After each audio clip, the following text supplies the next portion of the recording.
саламат. Элимдин ден соолугу үчүн бул саламат. Саламат клуб. Элимдин ден соолугу үчүн. Саламатсыздарбы? Биздин сүйүктүү угармандарыбыз, замандаштарыбыз, көрөрмандарыбыз, жалпыңыздар менен Саламат Тайм деп аталган подкастты баштадык. 10 мүнөттүн ичинде өзүңүзгө керектүү, маанилүү, сонун маалыматтарды ала аласыз. Ошондуктан 10 мүнөт биз менен чогуу болуңуздар. Бүгүнкү темабыз аял затынын эмне үчүн согунчогу канабай калат же болбосо эмне үчүн аял заты төрөй албай калат. Мына ушул теманын тегерегинде сөз кылалы деп турабыз. Жана албетте коногубуз бар. Бүгүнкү коногубуз Республикалык ден соолукту чыңдоо жана массалык коммуникация борборунун адиси гинеколог Айтекова Асель Адылбековна эжекебиз төрүбүздө. Саламатсызбы? Саламатчылык. Асель эжеке, өзүңүз жөнүндө бир аз айтып бериңизчи. Канча жылдан бери эмгектенип келесиз? Азыркы учурда эмне менен алексиз? Мен 23 жылдык стажым бар. Негизи биринчи эле институтту бүткөндө ушу акушерство гинекология тармагында иштеп, роддомдордо иштегем, ЦСМдерде иштеп, анан кийин ушу өзүмө кандайдыр бир жыйынтык чыгаргам, ушу профилактика, алдын алуу бул көбүрөөк жардам берет элге. Ушу алдын алуу менен биз ушу ооруларга жеткирбей көп аракет кылсак, ушу биздин мамлекетте дагы ушу саламат сактоо системасы ушул жака көңүлүн бурса көбүрөөк, биздин элге көбүрөөк салым болот болуш керек деп жыйынтык чыгарып, ошо превентивная медицина деп коебуз, профилактическая, алдын алуу медицина ошол тармакка өтүп кеткем. Бүгүнкү күндө ошо Республикалык ден соолук чыңдоо борборунда адис болуп иштейм. Жакшы, абдан кубанычтамын. Чындыгында ооруп калгандан кийин дарыгерге чуркагандан көрө оору электе ден соолугуңду чыңдап алсаң, нервиң да өзүңдө калат, акчаң да өзүңдө калат, убактың да өзүңдө калат. Бүгүн ошо биз менен көп жылдык стажы бар гинеколог менен биз эмне үчүн аял заты төрөй албай калат, ошол тукумсуздуктун төрөй албай калгандыктын белгилери, себептери тууралуу сөз кылып берсеңиз деп атабыз. Анда ушул негизи эле аял затында төрөбөй калуу коркунучу эмнеден улам пайда болот? Негизи төрөбөй калуу бул кандайдыр бир нече көп себептер болот. Биринчиден бул анатомиялык жактан десек болот. Биринчи топту өзүнчө бөлүп койсок, бул анатомиялык болгондо конкреттүү түрдө бул эмне себеп? Жатын өспөй калат. Же болбосо ушу баланы көтөрүп 9 ай көтөргөнгө ошо өнүгүп өскөн эмес болуп калат да. Экинчи топ бул гормоналдык жетишпестик, же болбосо гормоналдык өзгөрүүлөр да. Ошого байланыштуу дагы, мисалы, бул гипофизде, мисалы, мээде ошол жетиштүү гормондор чыкпаганына байланыштуу. Адан тышкары надпочечник деп коебуз, ошол биздин ички бездердин гормондорунун жетиштүү эмесине байланыштуу, же болбосо ошолордун туура эмес иштешине байланыштуу болушу мүмкүн. Дагы бир себеп бул кандайдыр бир сезгенүүгө байланыштуу десек болот да. Мисалы, кандайдыр бир воспаление деп коебузго, сезгенүү болгондон кийин ушу жатындын трубалары абдан ичке болот да, жана ручканын стержени бар го, ошондой ичке, ошол жерден жана жумурткалар жол басып өтүп, анан жатынга келип жабышып, ошол жерден бала өсөт десек болот да. Кандайдыр бир сезгенүүлөр болгондо ошол трубанын ичинде мындай паутинадай болгон спайка сыяктуу болуп, анан мындай анын бүдүрчөлөрү мындай бири-бирине жабышып, анан кийин ошо жумурткага өткөнгө мүмкүнчүлүк болбой калат. Андай учурлар кездеши мүмкүн. Эмнеден келип чыгат ал? Себеби, мисалы, жыныстык жол менен жугуучу инфекциялар болушу мүмкүн да.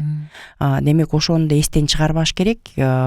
Ушундай, мисалы, жыныстык катнашка барып атканда эмне менен айланып келиши мүмкүн экен ал. Анан кийин, мисалы, бойго бүтпөө дагы бөлүнөт. Мисалы, эркек себеп болушу мүмкүн, анан аялдар себеп болушу мүмкүн. Эми андан тышкары дагы, мисалы, төрөп жүрүп эле же бирди төрөгөндөн кийин төрөй албай калгандар да болот эмеспи? Мында эмне себеп болушу мүмкүн? Биз айтып кетебиз, негизи төрөп жүрүп анан төрөгөндөркү бул гормоналдык жактан дагы өзгөрүүлөр болушу мүмкүн. Бирок көбүрөөк учурунда, ушу 50% жогору учурунда көбүнчө жыныстык жол менен жугуучу инфекциялар коштоп, анан кийин ошол бойуна бүтпөй калган учурларга кездешишет келиндер. Мисалы жанагы эрте биринчи баласын боюнан алдырып салса анан төрөбөй калат деп дагы көп айтып келишет эмеспи? Ушунда эмне коркунуч бар? Бунда организмде эмне өзгөрүү, гормоналдык деңгээлде болобу же жатын моюнчасында өзгөрүүлөр болобу? Эмнеден улам болот? Бул эми кандай десек, биринчиден гормоналдык жактан сөзсүз болот. Анткени организм өзүнүн гормондордун чыгышын атайын ушу 9 айга ылайыктап даярдап баланы көтөрүп ушундай өзгөрүүлөргө алып келип аткан.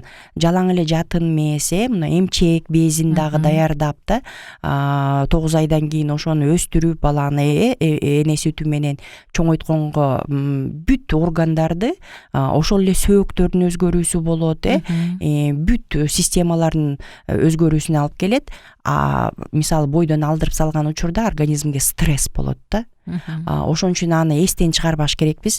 Мүмкүн болушунча ошо үй бүлөнү пландоону ошо жолдошу менен кошо сүйлөшүп ачык айрым. Эгерде азыр мүмкүнчүлүк болбосо, мисалы сактануучу каражаттарды колдонуп, анан кийин учуру келгенде анан төрөгөнгө аракет жасаш керек. Жаштар көбүнчө кандайдыр бир өздөрүнүн ушу сүйүү сезими, ошонун толкунунда кете берип, анан кийин ошо сүйүүгө бас болуп, анан ушу үй бүлөнү пландоону унутуп коюшуп, анан кийин кандайдыр бир туура эмес ушундай кадамдарга барганга ыктыяр болушат да. Анан кийин дагы айтып кетиш керекпиз, мисалы бойдон алдыргандан кийин бүгүнкү күнү эми көбүрөөк учурлар жана жатынга мисалы инструменттер менен алуу жолдору дагы болгон учурлар бар. Ошол учурда бул эми тыштан кийлигишүү деп атабыз, ошону кырып алып салуу да ошол баланы. Анан элестетсеңер, ошол жатындын слизистыйына кандай нагрузка болот, кандай кыйналат десек болот. Экинчиден ошол эле жана алып салган жерге, мисалы, эгерде инфекция бар болсо, тез эле өйдө жогору көтөрүлүп кетет да. Ошон үчүн көбүнчө ошол инфекция менен коштолуп, анан кийин балалуу болбогонго алып келиши мүмкүн. Мен жакшы түшүнбөй калдымбы же кой берип койдумбу? Ошол биринчи баласын боюнан алдырып койсоң, кийин төрөбөй каласың деп коркутушат го, дарыгерлерчи. Эмне тиешеси бар ушунда? Негизи айтып атабыз, биринчи гормоналдык сбой, экинчи бул жатында дагы жанагындай өзгөрүүлөр болушу мүмкүн. Ошон үчүн мүмкүн болушунча биринчи баланы ошо пландап төрөгөнгө мүмкүнчүлүк болуш керек да. Мисалы бизде ушул мен программага даярданып атам, анан бизде Кыргызстанда 18 жаштан кийин уруксат берилет го. Кайсы бир өлкөлөрдө 23 жаш деп, 22 жаш деп. Мен бир чети карап туруп ошол бала күткөндө 18 жаштагы баланы азыр элестетсең, мектепти жаңы бүткөн кыз турмушка чыгып, анан эч нерсе менен өзү бала али, бирок боюнда бар, анан эне болгондо эмне бере алат деп ойлойсуң да. Бир четен бул бир гана организм, репродуктивдүү организм даяр болду, төрөй алат дегендик эле эмес, ал башка жагынан дагы даярдыктарды көрүш керек го дейм. Бул эми баардык жагынан. Ошондуктан биринчи баланы пландоо менин жеке оюм бул 20 жаштан кийин эле болгону жакшы дейм. Бала окуп, кичине кругозорун чоңойтуп, кеңейтип, ары бери чыгып, адамдар менен сүйлөшкөндү үйрөнгөндөн кийин, бир аз жашап алгандан кийин дейинчи. Бирок эми билбейм, бул адамдар кандай карайт? Ар бир адам өзүнүн эрки го дейм. Ар бир адам чын эле өзүнүн эрки, бирок мына балдар жаңы турмушка кадам жасап атканда унутпаш керек да. Алдыда ошол балага кандай турмуш куруп бере алам, мен ошону кандай кылып чоңойто алам деп эстен чыгарбаш керек. Ошо болочок эне ата ошону да ойлош керек. Анткени бул жоопкерчиликтүү кадам, бул алдыда өмүр бою ушул кандайдыр бир ушул груз менен өтө турган кадам десек болот да. Ошон үчүн эгерде окуу жайды бүтпөгөн болсо, өмүр бою анан кийин ким болуп иштеп, кантип акча каражат таап багат ошол үй бүлөнү, анан кийин ошол эле баласы мисалы буну сатып берчи, тигини алып берчи десе, ошону алып бере албай жатса жүрөгү ооруйт болуш керек ата эненин, туурабы? Анан кийин мисалы ошол эле жаш эне балага өзүнүн мээримин төгүп бере албайт да. Анткени ушу жаш кыздар, балдар алар дагы деле ушу дискотекага барышы, өзүнүн курдаштары менен жолугуп отуруп, мисалы көңүлүн ачкысы келет да. А кичинекей бала деген бул чоң жоопкерчилик. Аны менен отуруш керек, аны эмчек эмгизиш керек, багыш керек. Ошон үчүн бул жоопкерчиликти унутпаш керек да эч качан. Анан ушундай чоң кадамга барардын алдында терең, тең салмактап көрүп, терең ойлонуп туруп анан кийин мындай кадамга барыш керек. Бүгүнкү күндө сактануучу каражаттар абдан көп десек болот. Ошон үчүн колдонууга мисалы ар биринде мүмкүнчүлүк бар, өзү тандоого дагы мүмкүнчүлүк бар. Дарыгерлерге кайрылышса, алар кандай түрлөрү бар экенин айтып бере алышат. Достор, биздин сааттуу соңуна чыкты. Кийинки уктуруубузда биз тукумсуздукка алып келген жугуштуу оорулар тууралуу сөз кылабыз. Биз менен бирге болуңуздар.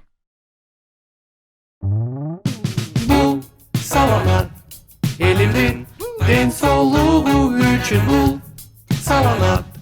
Саламат клуб элимдин ден соолугу үчүн.